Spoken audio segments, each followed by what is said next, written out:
بسم اللہ الرحمن الرحیم۔ حضرت لوط علیہ السلام کی قوم پر عذاب کیوں آیا، واقعہ مکمل سنیں اور ہمارے چینل کو سبسکرائب کریں۔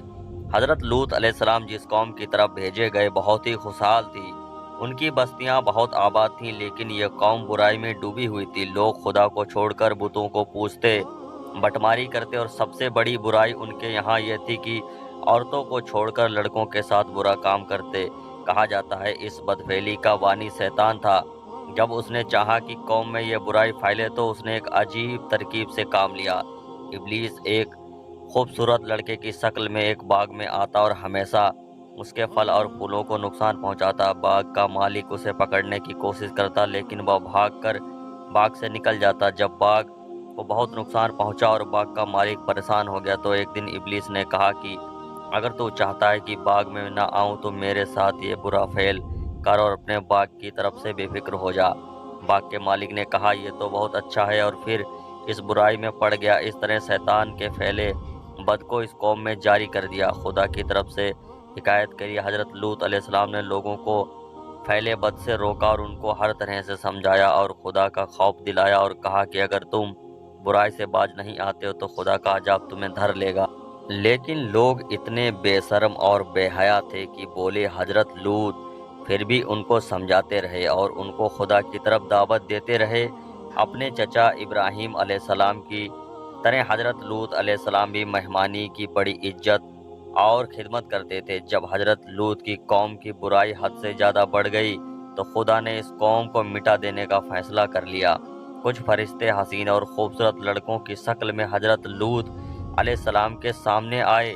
حضرت لوط علیہ السلام کو سخت پریشانی ہوئی کیونکہ وہ اپنی قوم کی عادت سے واقف تھے، اسی لیے مہمانوں کے آنے سے بہت رنجیدہ ہوئے۔ مہمانوں کو اپنے گھر میں ٹھہرایا اور بیوی سے کہا کسی کو مہمانوں کا حال معلوم نہ ہونے پائے، لیکن کافر بیوی نے جا کر لوگوں کو بتا دیا کہ اس کے گھر ایسے لڑکے آئے ہیں جن کے حسن اور قد و قامت کی تعریف نہیں کی جا سکتی، یعنی بے حسن و جمال میں بے مثال ہیں۔ اس خبر کے سنتے ہی بدچلن اور حضرت لوط کے پاس پہنچے۔ حضرت لوط نے کہا اگر مجھے مہمانوں کے سامنے فضیحت کرتے ہو، برائی سے باز رہو، اگر چاہو تو بیٹیوں کو اپنے نکاح میں لے جاؤ، لیکن میرے مہمانوں کو مت ستاؤ۔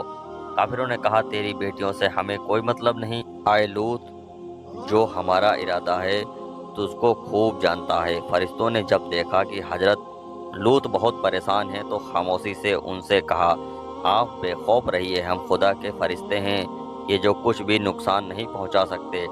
حضرت جبرائیل نے دروازے سے نکل کر اپنے پروں کی ہوا لوگوں کی آنکھوں میں لگائی، وہ اندھے ہو کر گرتے پڑتے گھروں سے بھاگے۔ حضرت لوط کو حکم ہوا کہ وہ بستی چھوڑ دیں اور پیچھے لوٹ کر نہ دیکھیں۔ حضرت لوط علیہ السلام کو اللہ تعالیٰ نے عذاب سے بچا لیا۔ حضرت لوط کی بیوی کافر قوم تباہ اور برباد ہو گئی۔ خدا نے بستی کو الٹ کر دیا۔ اس قوم پر خدا نے پتھروں کی بارش کی، اس کا دنیا میں کوئی نام و نشان باقی نہ رہا۔